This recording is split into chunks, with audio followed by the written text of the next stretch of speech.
the way tayo ngayon dun sa pick-up location ng tour. 8 minutes walk. Tatawid lang tayo dito sa may bandang yung Gui Bien walking street. Tama lang pala na in-adjust nila yung pick-up time. Nantok pa ako eh. So, ito na yung bus ride na. Plate number. Baka mawala na naman ako.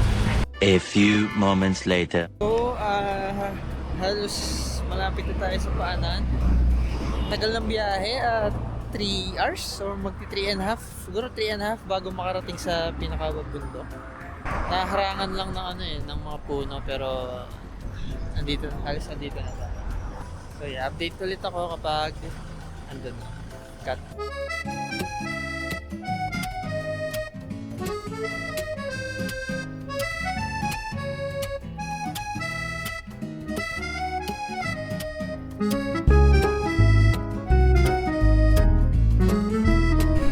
So, andito na kami sa bottom ng Baden Mountain.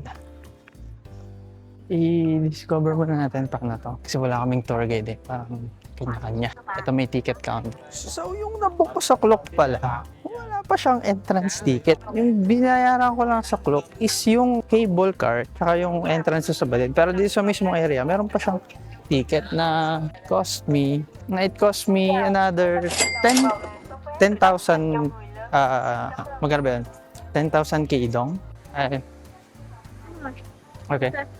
So 22 pesos lang naman. 22 pesos lang. Pero nagtataka ako, bakit bukod pa siya? Kasi yung binayaran ko guys sa clock is 2,400.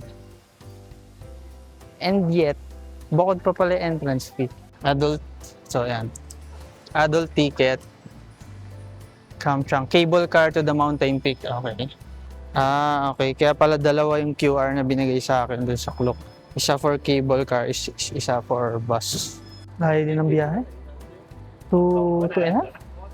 Ay, 3 and a half? 3 and a half? Kasi mag-ano na eh. B11.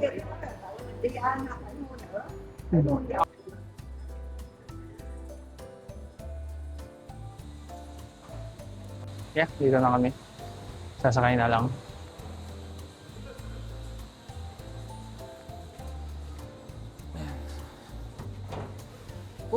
Masaya. Solo ko, guys.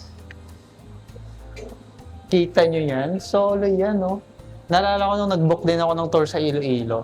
Hindi ko alam. Na ako lang pala isakay. So, sinolo ko yung bangka. So, ngayon, solohin natin yung cable car.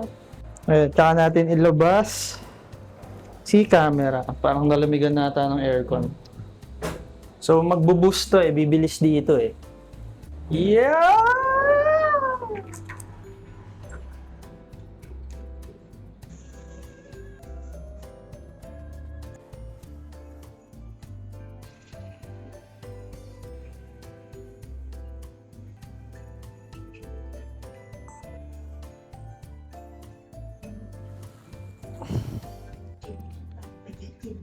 Hindi. Update ko na kayo agad. Almost nasa tuktok na.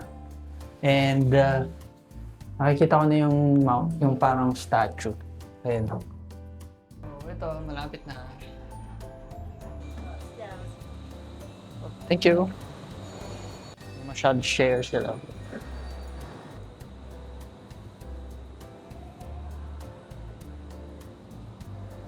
Pag-akit mo agad, parang souvenir siya pagad.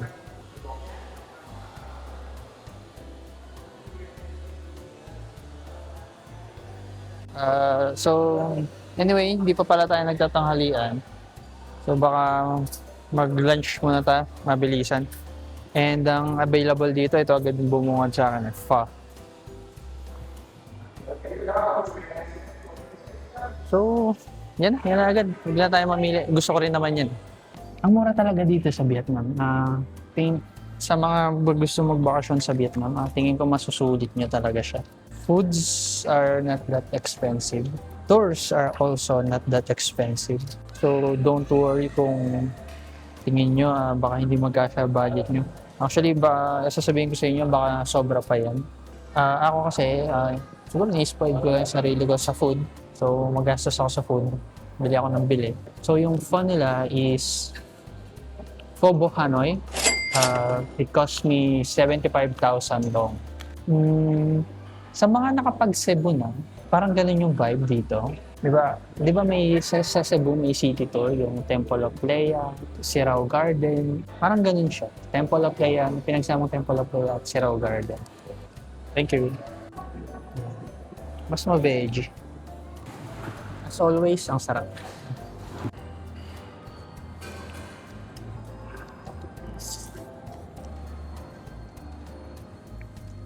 Okay, tapos na tayo mag-lunch. Ooh! Tingnan. Ooh!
Oh guys, ayun pala yung malaking Buddha. Oh.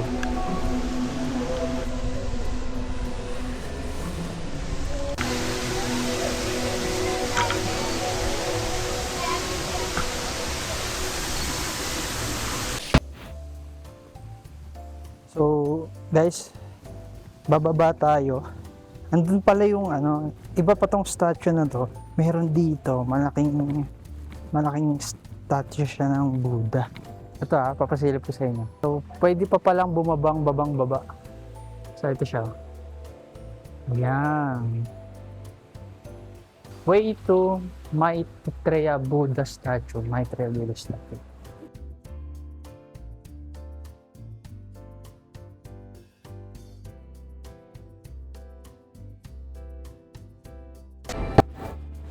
So, ito yung miniature.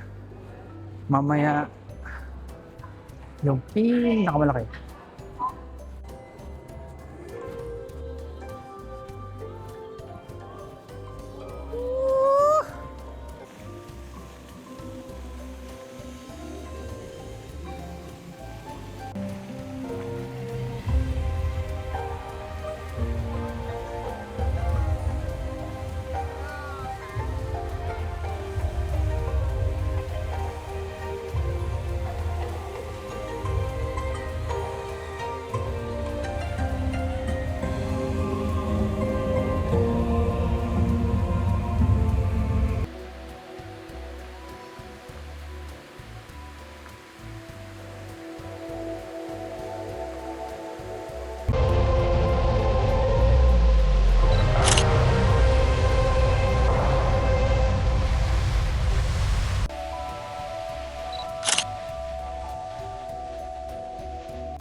So, tapos na tayo mag-picture-picture dun sa Maitreya Buddha. Ngayon, balik tayo dito sa, yung garden.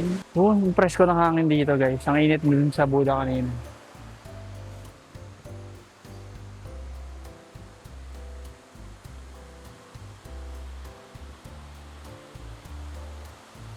Let's take some shots.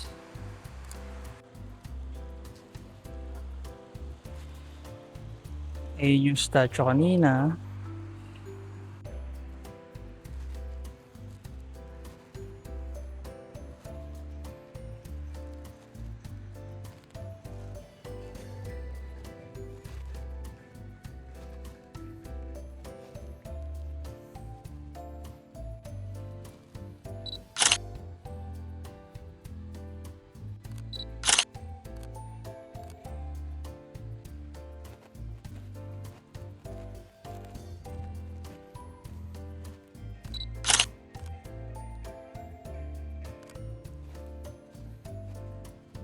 So, change lens tayo. And then, babalik tayo mamaya dun sa yung malaking statue na yun. Wala akong masyadong selfie dun. So, ang hirap ng dalawang camera yung hawak. So, switch off ko muna to. Then, switch tayo dito sa 360.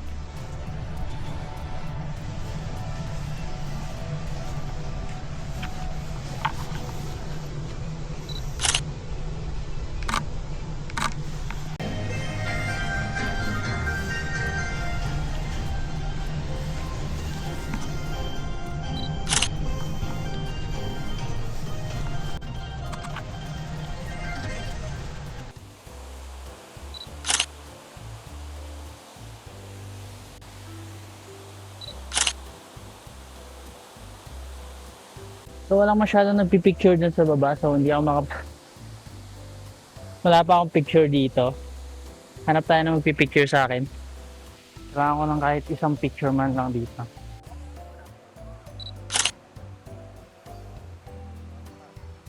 Pwede ba picture ulit?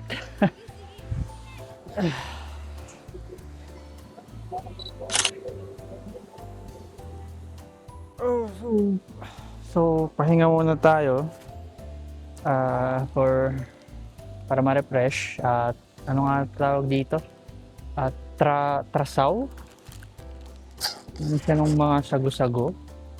Yan.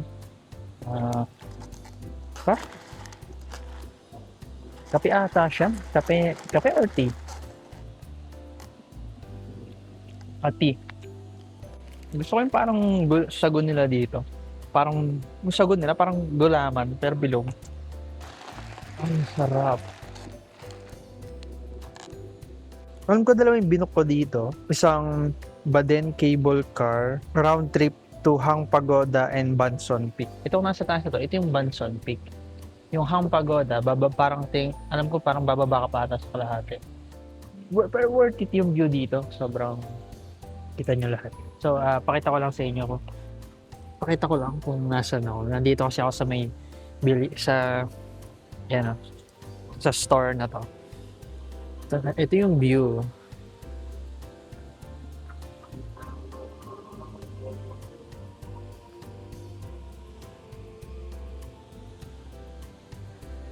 Ayun yung ulo ng Maitreya Buddha.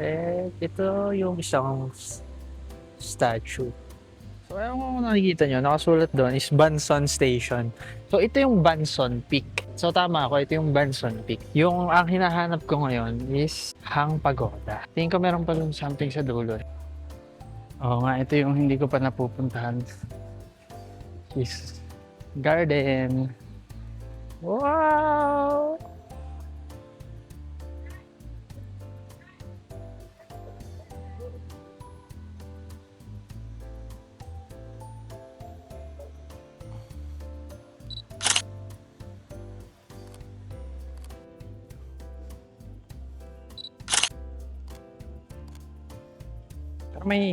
Hindi pa ako napupuntahan eh. Alam ko meron daw alam ko yung may temple pa.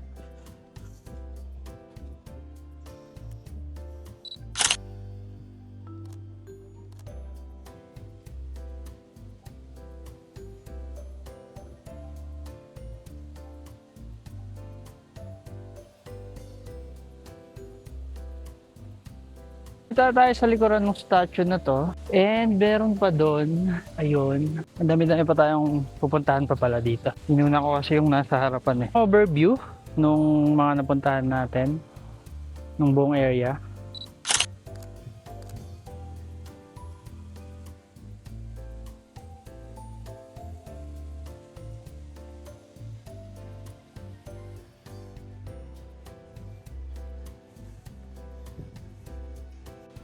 Ito pala yung nasa baba kanina ng garden. Tingnan nyo.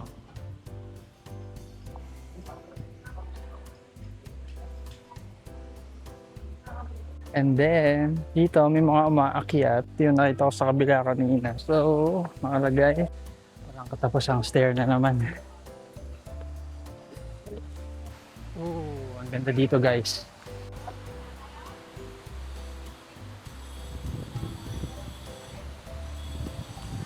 Gintong-ginto.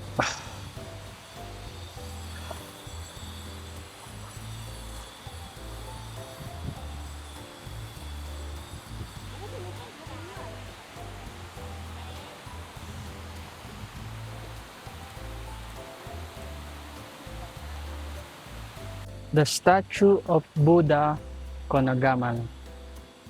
Kung readable, basahin nyo na lang guys ha.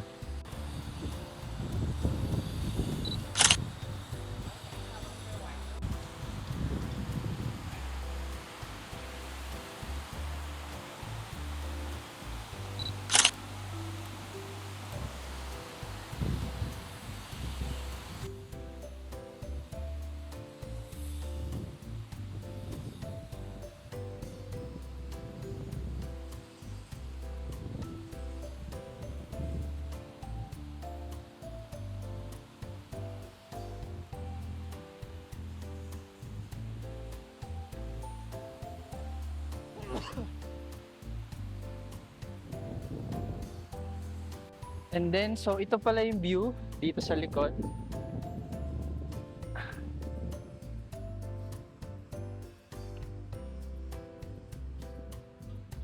So, dine-develop pa lang to din. Later on, accessible na siya sa tourist. So, change na tayo ng battery ng camera at nitong DJI Action. Lobat na lahat sila. So, ano pa ba gagawin natin? Wala na masyado. Ni-enjoy ko na lang yung view.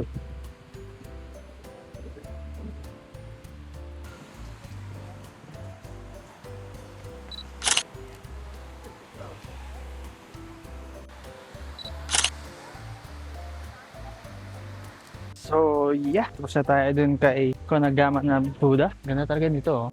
Kahit nakatalikod siya. Siguro gamitin ko na lang yung DJI pang picture. So, cut ko muna. Yung Buddhist Art Gallery pala dito, yung art show. May ticket pala siya. Separate. Nagtangka akong pumasok, hindi pala ako pwede. Ibilin mo pala yung ticket. Sorry, my bad. May gusto akong bilhin ditong souvenir sa Bansok Peak. Gusto kong biling bracelet eh. So, gusto kong bilhin. Ito lang. I'll get this one. What are we gonna wear? Or Yeah, I'll wear it. 20. 10. Oh, 10. Sorry. For some weird reason, sa kanan lang ako nag-accessories. Hindi ako naglalagay ng accessories sa kaliwa. Pag yung accessories kasi nasa kanan ko, I feel naked. I don't know why. So, dahil sa kanan lang ako nag-accessories, kung mag-watch din ako sa kanan. So, yung accessories ko is either both meron or right only. Hindi pwedeng sa kaliwa. Naiilang ako. So, yung mga remembrance ko sa mga napupuntahan kong bansa is wearable. Para you know, saan galing yan? Sa Vietnam. So, time to say goodbye to this place. Bababa na tayo. Banson Peak. And see you around. Tingin ko umitim na naman ako. Lagi na lang akong bilad sa araw. Sa sunscreen naman ako and moisturizer. Oh my God.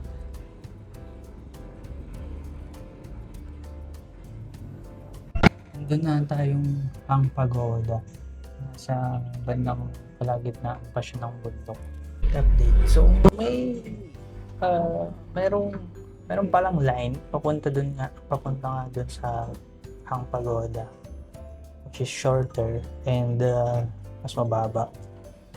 Hindi ko alam kung kita, pero may another line ng cable car. So medyo in-rush tayo. Mag-aalas 3 na. So we still have 1 hour para libutin yon kasi 15 minutes siya pabalik. Thank you. Cable car to Pagoda. Parang ako nalang sakay. Solo na naman natin. So as a tourist, helpful yung mga ganyan, mga brochure. Sobrang helpful. Kasi hindi mo alam kung nasa tamang landas ka pa ba eh. So, this cable car is a little bit shorter and hindi siya ganun kataas. So, update ulit ako kapag nandun na ako sa Hang Pagoda.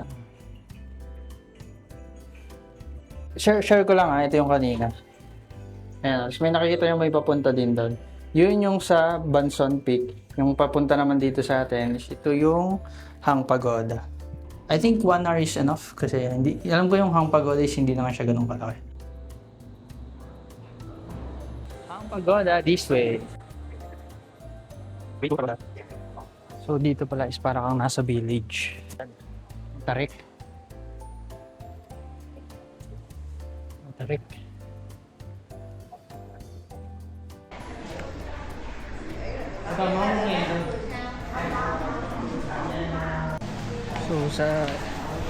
So guys, since nasa temple area tayo, nililimitahan ko yung picture.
giờ đang ý là nói mà anh ấy kêu hết mấy anh em lại chơi nữa mà.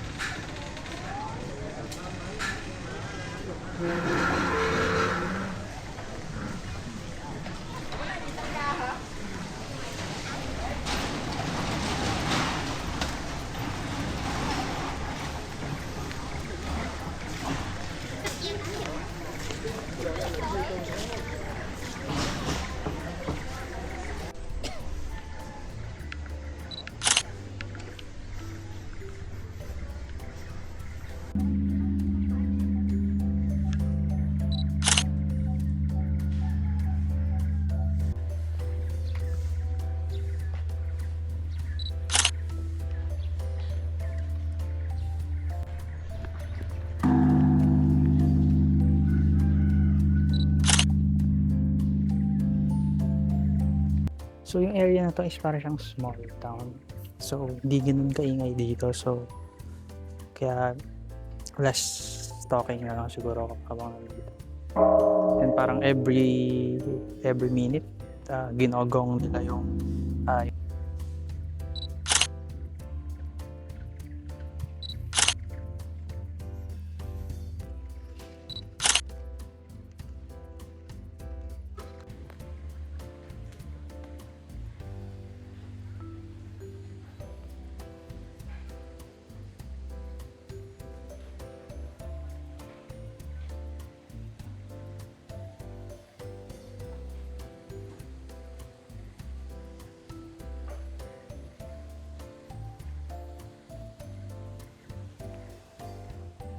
So, parang 30 minutes lang natin siya inikot kasi parang nga siyang small village lang and mapayapa, peaceful, ang tahimik. Konting ingay lang siguro, mga wasiwas ng mga halaman, nag-uusap na tao, walang sumisigaw.